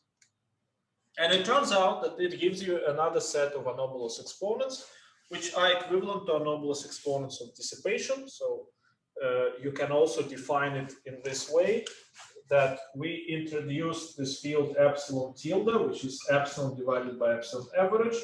And you could instead consider average of epsilon tilde to power k.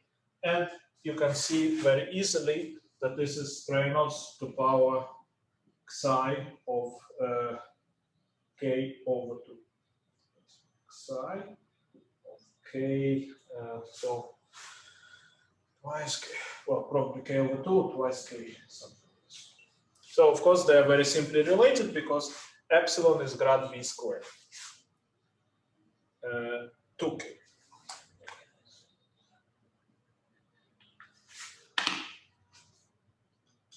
So this is another approach to multifractality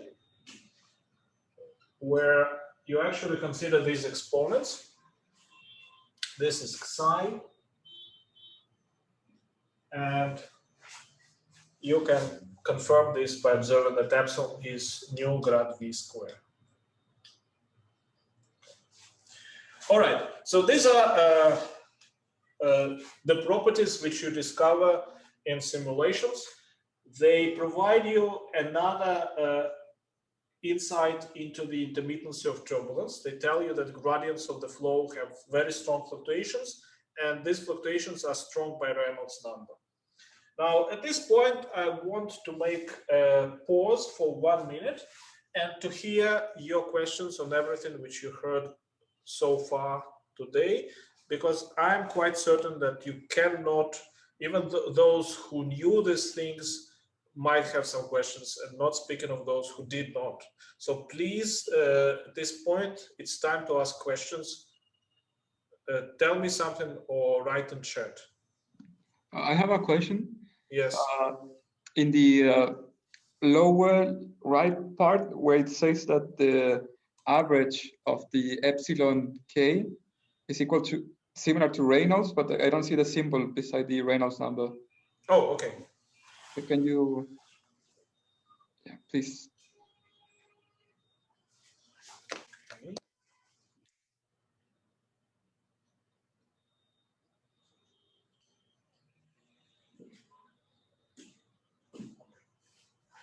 Of course, I forgot to write.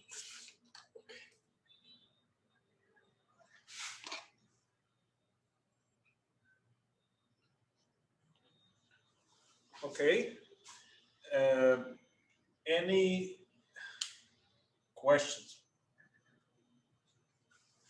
So I will simply wait until you ask for 1 minute. So you'd better ask something.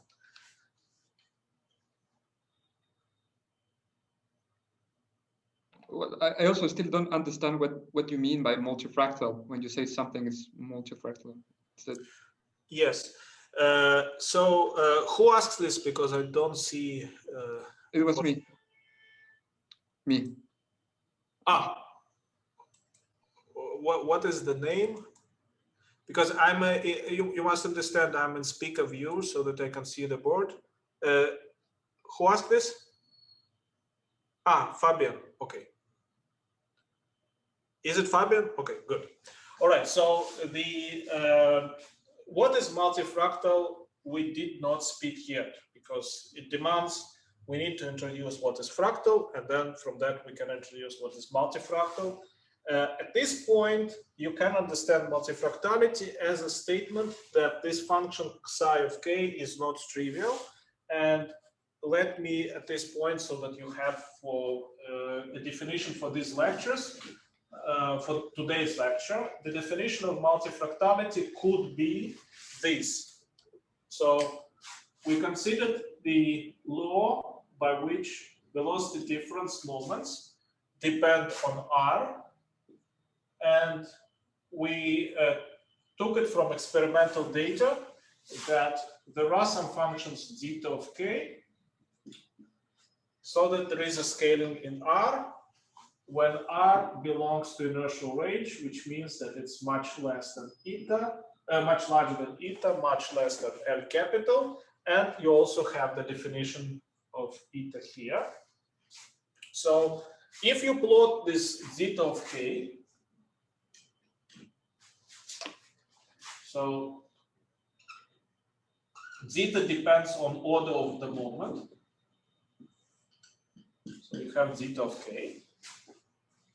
At 0, of course, it's 0 because average of 1 is 1. And Kolmogorov law tells us that if you consider k equal 3, then it's necessarily equal to 1. Then from Herder inequality,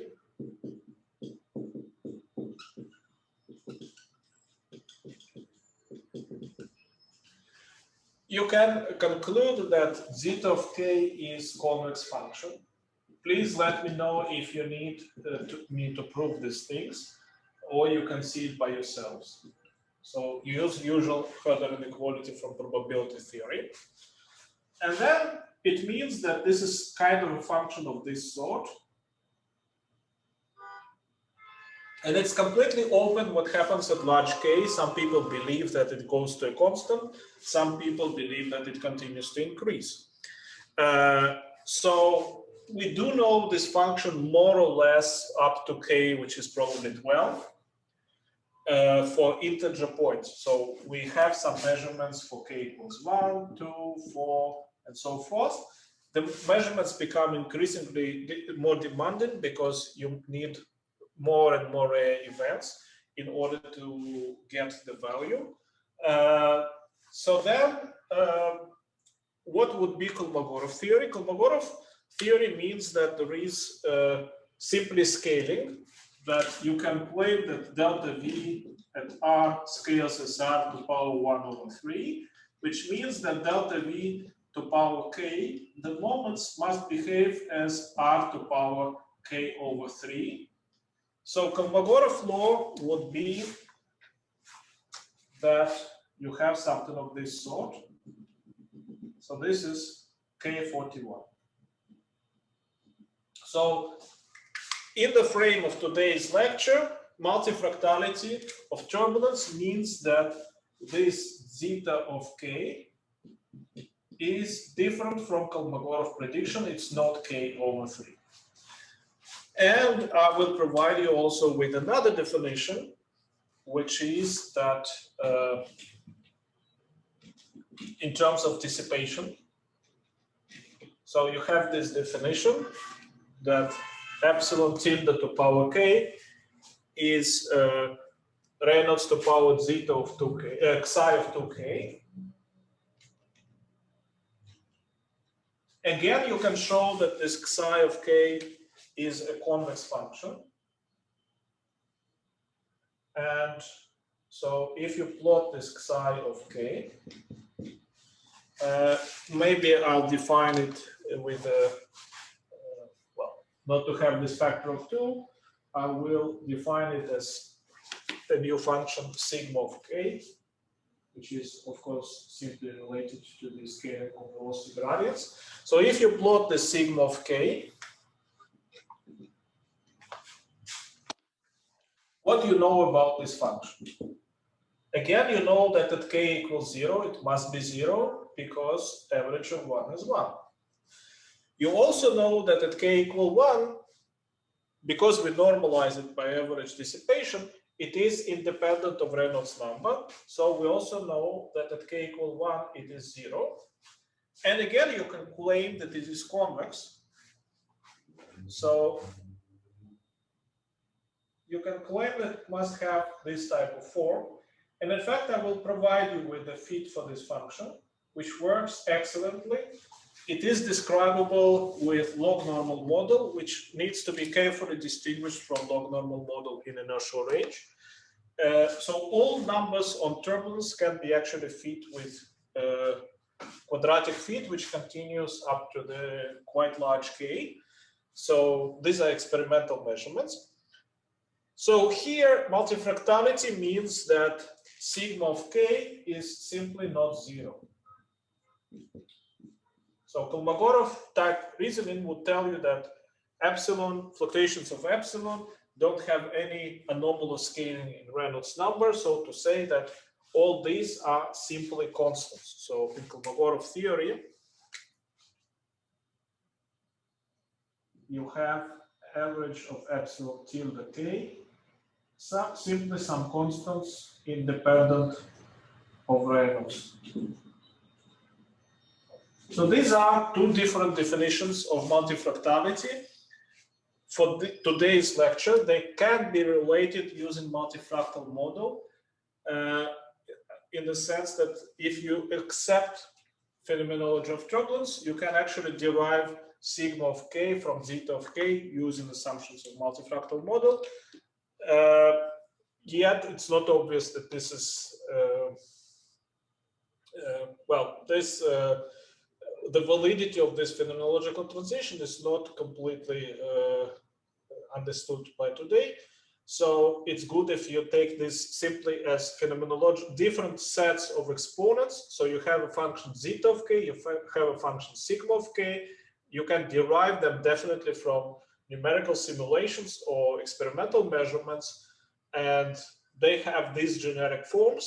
And then you can study the relation between these two functions. And this is a question which we will discuss a bit later. I hope that this responded to this question. Then, okay, Sandeep wants to know if intermittency is quantifiable, any mathematical expression or way to determine intermittency.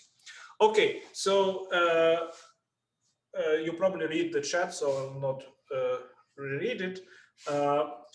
So here, can we tell that if intermittency is large or small? Now you see that from this definition, if you take Reynolds to infinity, intermittency becomes infinitely large. And let me give you a concrete statement which is often used. So often people consider average of epsilon square divided by average epsilon squared. Okay, so from dimensional reasons, it must be some constant. If you accept Kolmogorov theory, epsilon, so in Kolmogorov 41 would tell you that average of epsilon square is some function of epsilon average. And then by dimensional argument, you would be able to tell that this is actually some constant times epsilon average squared. And then Kolmogorov theory would tell you that this is some constant. And in fact, this is in the sense that it's independent of Reynolds.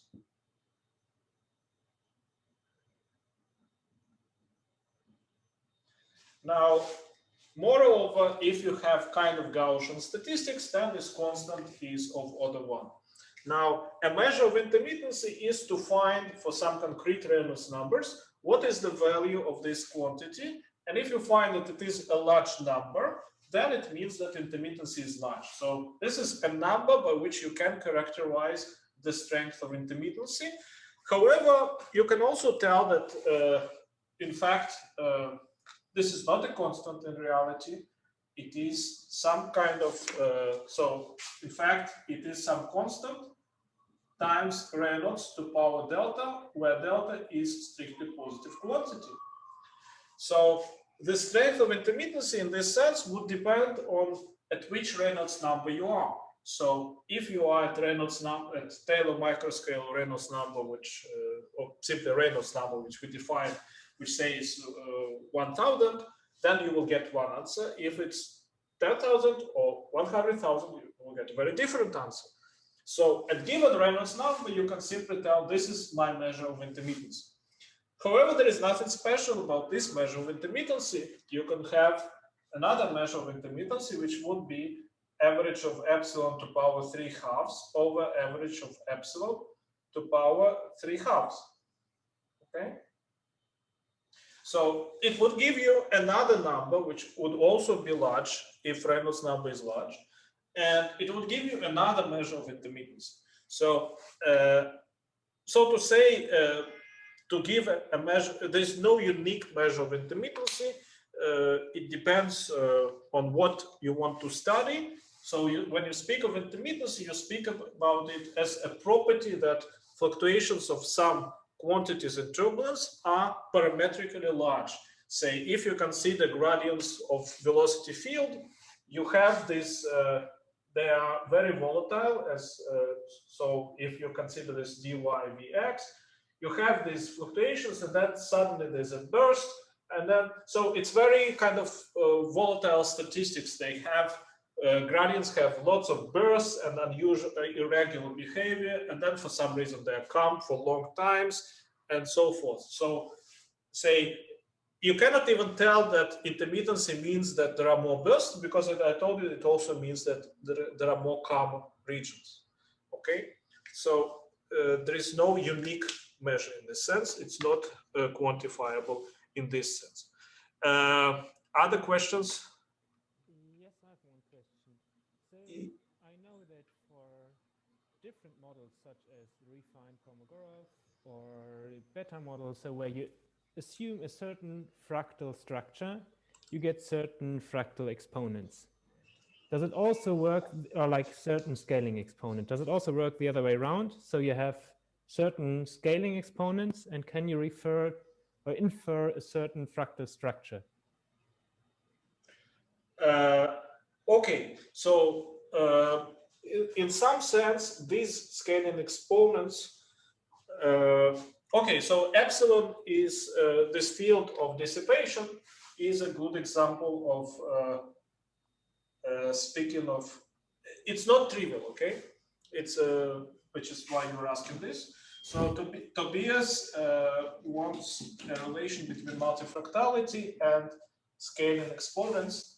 And let me show to you that it's not trivial. So some of you, and maybe many of you in fact, saw in books on turbulence, or maybe themselves worked on this, or maybe read it in papers, depends on how much experience you have in studies of turbulence, saw that you actually define epsilon r as a function of x, say, which is, okay, let me define it as a function of x and t, which is coarse-grained dissipation. So we define that epsilon xt local dissipation field is nu grad v squared x as a function of x and t. So then you define coarse-grained field, which means you take a ball around each point, which has radius r, and then you consider the field of dissipation, which is average over this ball. So you integrate dissipation over the ball, and then you divide by its volume. Okay. So then, by definition, multifractal scaling would mean, well, fractal dimensions would tell you about scaling of these epsilon r's. So you would have that epsilon r to power k has non-trivial scaling at r. This would be another type of exponent. Let me call it sigma tilde of k. And you want here r, which is much larger than viscous scale.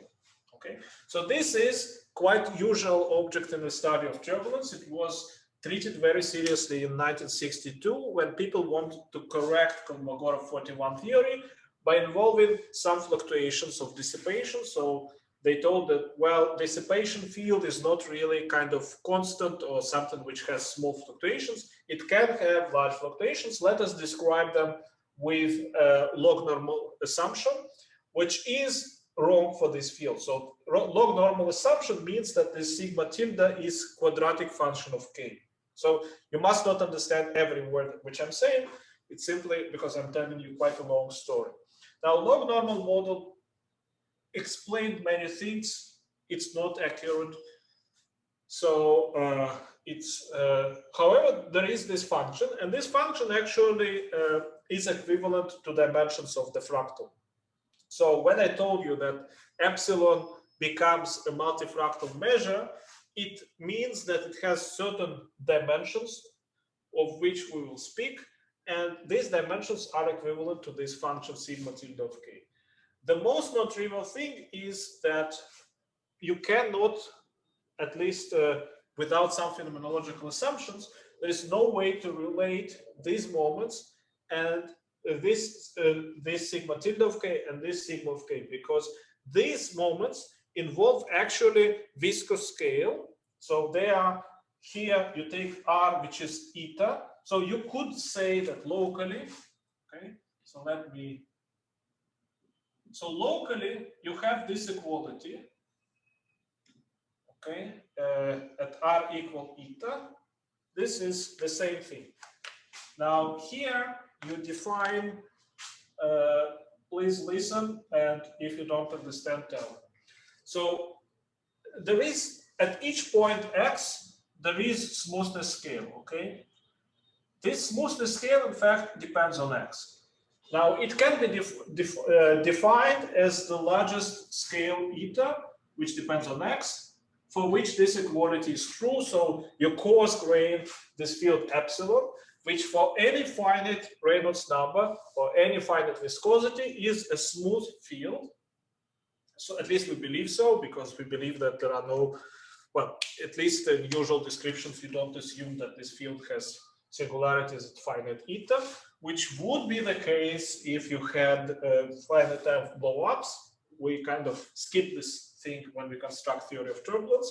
So at each point, you have some local smoothness scale, and you can have this equality. So you could hope that you can somehow relate this scaling to this scaling by somehow putting here instead of R eta. However, you cannot do it because this smoothness scale by itself has strong fluctuations. It by itself has fluctuations which are large by Reynolds number. So at best, what you could do is you could tell that average of epsilon qualitatively, this is what you could do. You could tell that average of epsilon of k is kind of average of epsilon eta of k, which is average of eta to power sigma of k. This is kind of Landau type argument, which I'm using here for those who know. Sigma of k average over statistics of eta, which by itself is a non-trivial function of Reynolds number. So after averaging, you would get, so this is here sigma tilde, and here you would get sigma of k. Okay, I want more questions on this because it was a complicated explanation for those who do not work on these things. So I would be glad if there are more questions on this. Tobias, at least, did it answer your question? Yes, I think so. Halfway, Okay. at least. All right. If you have the other half, let me know. All right. So what is missing in this explanation?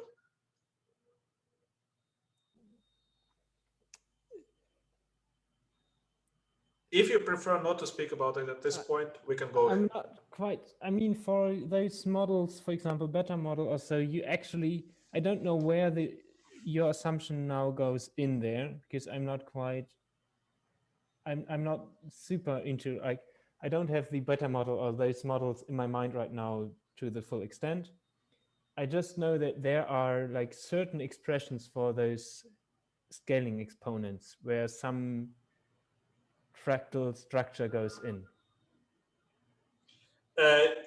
You can, this is what, so if you use, I'll repeat this thing, if you use assumptions of multifractal model, you can relate these quantities, okay? Mm-hmm. So in multifractal model, you can, in fact, this is okay, okay? And you have statistics of eta, so you can actually complete this and find the relation between sigma tilde and sigma of k.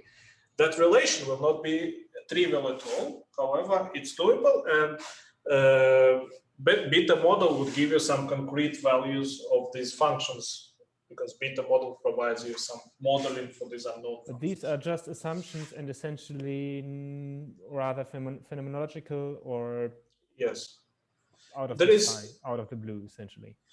Yes, because, okay, so since you are, we're already talking about it, I make a very short digression here. So phenomenology of turbulence means that you evaluate grad V locally as delta V eta over eta, where eta is by itself fluctuating scale, which you define at locally by the equality that delta V eta over eta nu is of order 1. and then you make statistical calculations. But they all rely on these equalities, which are not necessarily true because there's also geometry, and it can make things very not trivial, and then everything can simply go wrong because of geometry. So multifractal model of phenomenology of turbulence completely ignores geometrical structures. And so you see here, it's kind of all spherical estimates, okay? You divide by scale and you hope that everything is more or less isotropic everywhere, but it's not, okay? So it needs to be checked. It might still be true. My guess would be that it's not, but it needs to be checked. It's not to be taken for granted, okay? So it's something which also needs a study. All right. Let's see, other issues you want to raise, questions, remarks? Okay, so we continue. All right, so I have not so much time before the end of this lecture, so I want to briefly tell you what we will speak about in the lectures. I do want to get some reaction from you on how this lecture was, because we'll speak on different things, and sometimes there will be, we will get to some quite advanced considerations. Sometimes we will get something elementary, and yet I think that we can always keep the discussion understandable to all of you. So please, I need some reaction of, hopefully, well, most of you at least, if it was understandable today. So in the so what happens inside the viscous range and why we need it? So inside the viscous range, fluid particles, so if you consider two fluid particles at point X and point X plus R, now fluid particles means simply points in space which move with the velocity of the flow, which are describable with so-called Lagrangian trajectories. And Lagrangian trajectories describe trajectories of fluid particles, where by definition, fluid particle is some volume which moves with the local velocity of the flow. So it neglects interchange of matter, considering, so it's kind of a bit idealistic thing. So parcels of fluid are not kind of elementary objects, but you can certainly define this Lagrangian trajectories of them.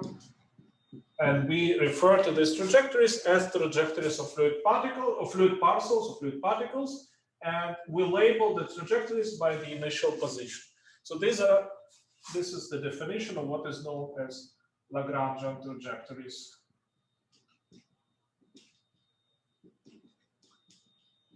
So below the viscous scale at R much less than eta, and here I want to tell you that this eta is not necessarily this eta, in the sense that this is a quantity which fluctuates a lot. Fluctuations of local scale of smoothness of the flow actually are large by Reynolds number. So in fact, if you consider one of the applications which we'll consider in the course, which is to the clouds, so you consider droplets of water in the clouds, which eventually form rain, then you do need to deal with very large Reynolds number. So in clouds, it can be 10 to the power 8. And then these fluctuations become really an issue, because making use of Kolmogorov scale, you can be actually very much wrong. So it's not that we are discussing some theoretical issues. Of course, we are discussing theoretical issues, but they have direct applications in the sense that when you think of some applications of turbulence, such as to rain formation, which is very significant because you want to predict weather, and until today, we don't have good predictions of times of rain formation, then you need to deal with very large Reynolds number, and all these things become really issue. So it's not that we are talking about things which are only some theoretical issues of turbulence. It's really applicable things. So below the Kolmogorov scale, not Kolmogorov scale, below the viscous scale, which is defined as local scale, where you can use Taylor expansion of velocity.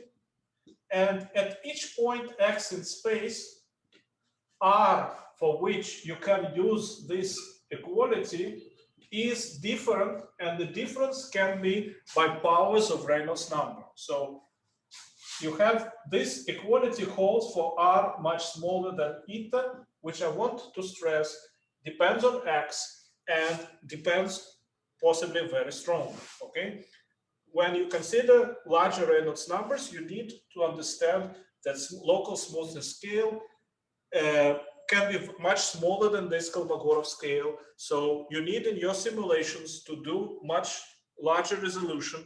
You need to resolve smaller scales.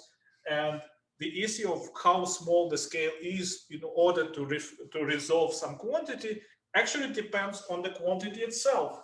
So if you consider different moments of dissipation, for each moment, you need a different resolution to be certain that you really discover actual dependence of that moment on Reynolds number and not something which is contaminated by the resolution of your numerical simulation. So all these issues are very much hot today. So we have